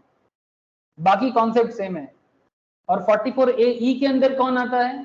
ट्रांसपोर्टिंग बिजनेसेस, जिनके पास किसी पर्टिकुलर प्रीवियस ईयर 10 से कम गाड़ी है, वही सिर्फ 44AE के अंदर आएगा, बाकी लोग 44AD या ADA में जा सकते हैं, 44AD में चला जाएगा। यानी प्रिजम्पटिव में अगर कोई एसएससी ट्रांसपोर्टिंग सेगमेंट में है और उसके पास 10 गाड़ी से कम गाड़ी है प्रीवियस ईयर में, तो ही सिर्फ वो 44AE में रहेगा। बाकी कॉन्सेप्ट एकदम डिट्टो सेम है सर। हाँ, एक बात ध्यान रखिए, ये भी समझ गए आप लोग कि 44ADA के अंदर प्रिजम्पटिव इनकम कैसे कैलकुलेट करें? 50% ऑफ ग्रॉस रिसीव्ड, क्योंकि प्रोफेशनल्स है ना सब, जितना रिसीव करेगा उसका 50% ग्रॉस रिसीव्ड को इनकम माना जाता है। बाकी सेम टू सेम, एकदम सेम पॉइंट है, बाकी डिट्टो सेम पॉइंट है, पढ़ के देखना। अगर डाउट हो तो मुझे बता देना सर, अगर डाउट हो तो मुझे बता देना। बस आपको भी बाइफर्केशन करा देता हूँ कि 44AD, ADA और AE में क्या फर्क होता है। AE क्या बोलते हैं? आपका अगर 10 गाड़ी से कम गाड़ी है, अगर आप एक ट्रांसपोर्टिंग बिजनेसमैन हो, तो आपके लिए 44AE। कौन सा बिजनेस? Plying, hiring, leasing, goods carriage, यानी बेसिकली भाड़े पे गाड़ी देते हो और भाड़े पे अपना बिजनेस चलता है, भाड़ा होता है, गाड़ी का भाड़ा होता है, उस पे चलता है। प्रिजम्पटिव इनकम कैलकुलेट कैसे होगा? अगर आपके पास बड़ा गाड़ी है तो 1000 per ton gross vehicle wait के हिसाब से, और अगर आपके पास छोटा गाड़ी है तो 7500 पर मंथ और part of a month during which such vehicle owned by the SSC. बड़ा गाड़ी है तो 1000 टका पर टन के हिसाब से प्रिजम्पटिव इनकम कैलकुलेट होगा। छोटा गाड़ी है तो पूरा मंथ का 7500 या पार्ट ऑफ द मंथ का 7500 दिया जाता है। इस तरह से आपका इनकम हिसाब हो जाएगा साल भर का। लेकिन अगर आप कभी बोलोगे कि नहीं मेरा इनकम उससे भी कम है, तो ऑडिट करवाना पड़ेगा, तो ऑडिट करवाना पड़ेगा। बाकी concept almost same.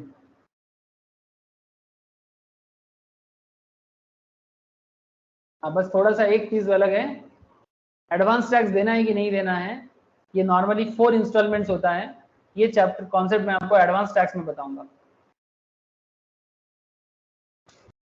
Advance tax chapter में बताऊंगा कि कैसे क्या होता है, कैसे एडवांस टैक्स देना पड़ता है। 4 इंस्टॉलमेंट माने 4 क्वार्टर के हिसाब से देना पड़ता है।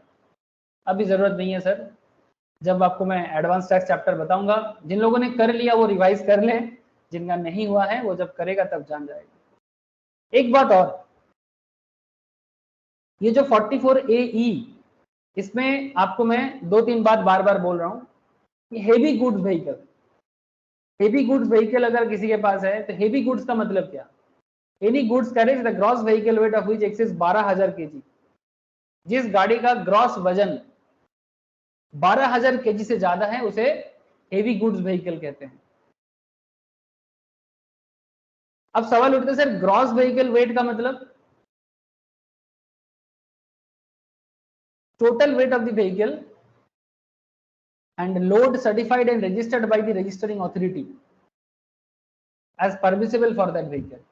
जैसे जब मार्केट में ट्रक निकलता है ना, छोटा ट्रक हो या बड़ा ट्रक, उसका परमिसिबल लिमिट भी बोल देता है कि इस गाड़ी का लिमिट कितना है,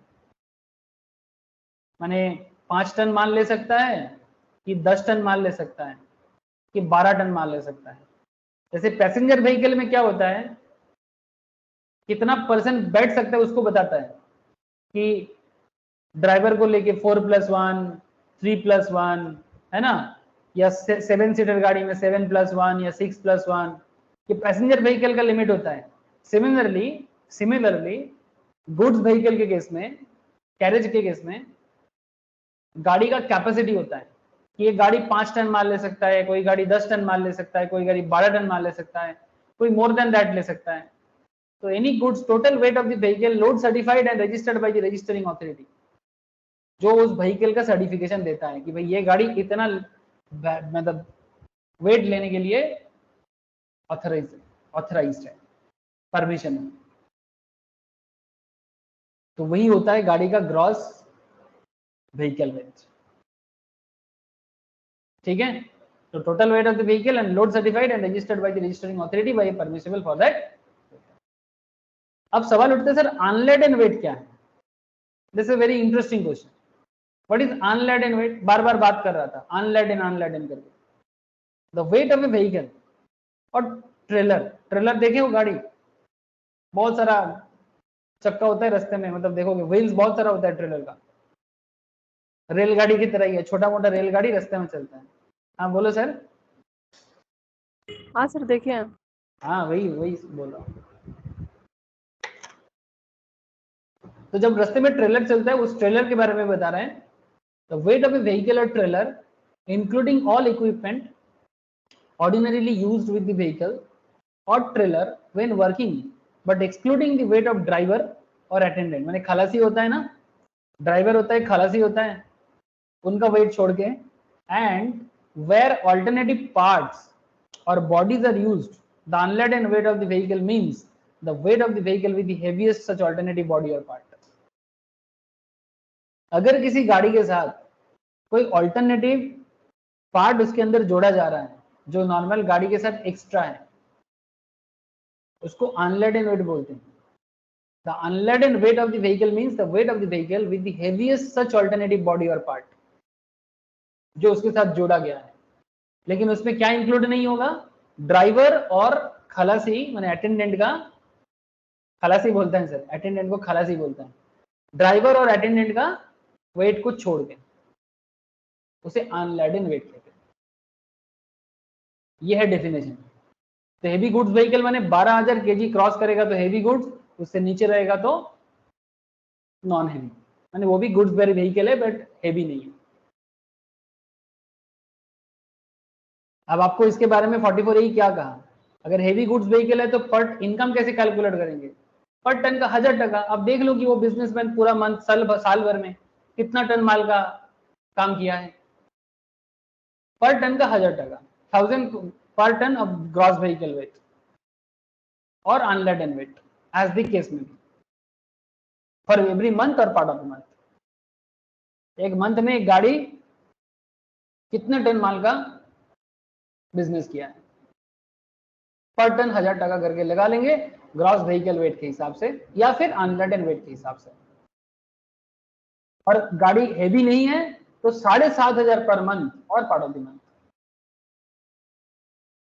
सिंपल सी बात है। अगर किसी पर्टिकुलर प्रीवियस ईयर में कोई ट्रांसपोर्टिंग गुड्स बिजनेसमैन ये कहता है कि भाई मेरा अर्निंग प्रिजम्पटिव स्कीम से भी कम है, तो फिर उनको ऑडिट करवाना पड़ेगा और अकाउंट्स मेंटेन करवाना पड़ेगा। That's it. यही है चर्चा का विषय। ये वाला क्वेश्चन स्क्रीनशॉट ले लो सर। ये क्वेश्चन स्क्रीनशॉट ले लो तो सर, होमवर्क रहेगा, ट्राई करना सर। टेक स्क्रीनशॉट ले लिया? जिन लोगों के पास नोट्स नहीं है जरूर ले लो। ले लिया सबने? Yes sir. Yes sir. इसका सेकंड पार्ट है, वो भी ले लो। और एक हिस्सा है ये वाला,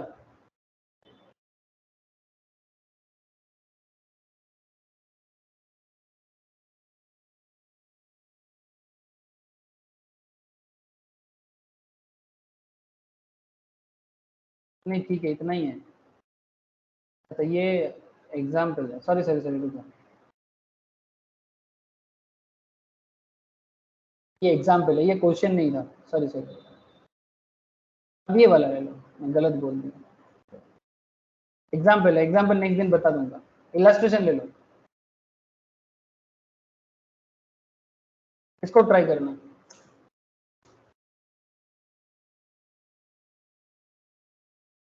ले लिया? Yes sir. अच्छा, ये जो एग्जाम्पल था, एग्जाम्पल का भी सेकंड पार्ट ले लो तो सर, क्योंकि घर में जब बाद में पढ़ोगे ना, ये वाला ले लो, इस पार्ट को। एग्जाम्पल जरूर एक बार गो थ्रू करना। नहीं समझ आए डोंट वरी, नेक्स्ट क्लास में जरूर बताऊंगा। लेकिन अगर आपने पूरा क्लास सुना है ना ठीक से, आपको कोई दिक्कत नहीं होगा, इजीली समझ जाओगे। और ये वाला इलस्ट्रेशंस भी ले लिया, और ये वाला इलस्ट्रेशंस भी ले लो, इसको भी घर पे ट्राई करना।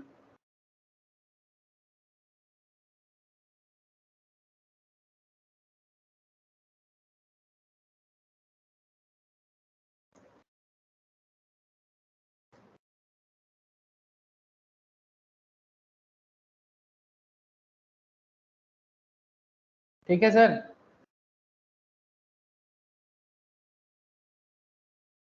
ले लिया स्क्रीनशॉट? Yes sir. तो ये होमवर्क दिया मैंने, ट्राई मस्ट, ओके? ट्राई करना, प्रॉपरली ट्राई करना। नेक्स्ट दिन चर्चा कर दूंगा, नेक्स्ट दिन क्वेश्चन आंसर ही करूंगा सर। नेक्स्ट क्लास और कुछ बाकी नहीं है सर, सिर्फ क्वेश्चन आंसर डिस्कस करना बाकी है, और कुछ नहीं है।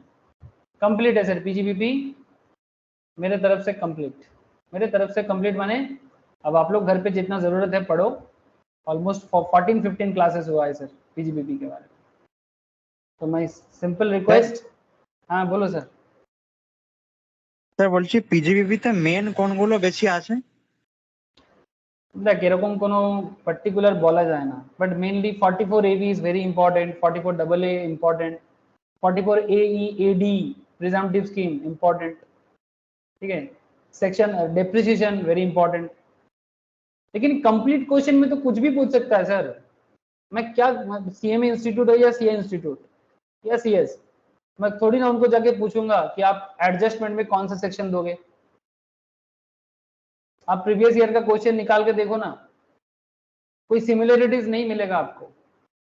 बट फिर भी आप लोग बोल रहे हो कि ज्यादातर कौन सा आता है, इसलिए मैं बोला आपको डिप्रिसिएशन, साइंटिफिक रिसर्च, ठीक है, फिर आपका इन्वेस्टमेंट लिंक डिडक्शंस, और ये जो रिसेंटली जो किया 44 डबल ए, 44 एबी, 44 डबल एई, ये सब भी बहुत इंपॉर्टेंट है। ডিসঅ্যালাউড অ্যালাউয়েন্স, हाँ बोल।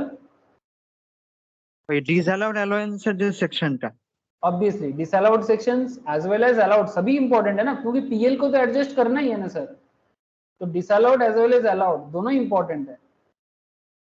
लेकिन ज्यादातर क्या पूछता है आपने बोला, इसलिए मैं बोला कि कुछ कॉमन देखने को मिलता है एवरेज में, जैसे डिप्रिसिएशन एडजस्टमेंट रहेगा ही रहेगा, साइंटिफिक रिसर्च देता ही है कुछ ना कुछ में, इन्वेस्टमेंट लिंक डिडक्शंस दे देता है, ठीक है, 44 डबल ए बी का कॉन्सेप्ट आ ही जाता है।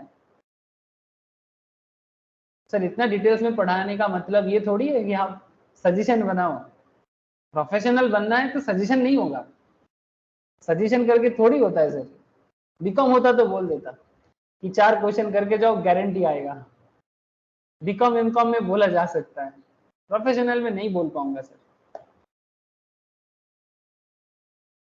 एग्जाम के लिए आओ, मैं इसी वीक से एग्जाम का डेट डिक्लेयर करूंगा ऑफलाइन, ओके? Must visit. हाँ बोलो सर। স্যার আমি একটা জিনিস বলছিলাম, আমি ওই ট্যাক্সের না 17 আর ওদিকে জিএসটি 8টা, ওটা না হিসাবে ঠিক আছে, কিন্তু এফএম এ মাত্র 4টে দেখাচ্ছে। এফএম এর কি শুধু 4টা ক্লাসেরই বাকি ছিল নোট করা? মানে প্লে লিস্টে বলছিস? না না, মানে ওটার জন্য না, আমি আজকে থেকে নোট শুরু করছি, কারণ আমার ইন্টার্নশিপ শেষ হয়ে গেছে। তো আমি হ্যাঁ। সবকটা দেখছিলাম, দেখলাম এফএম এ শুধু মাত্র 4টে ভিডিও বাকি, আমি ওই জন্য জিজ্ঞেস করলাম 2 মাসে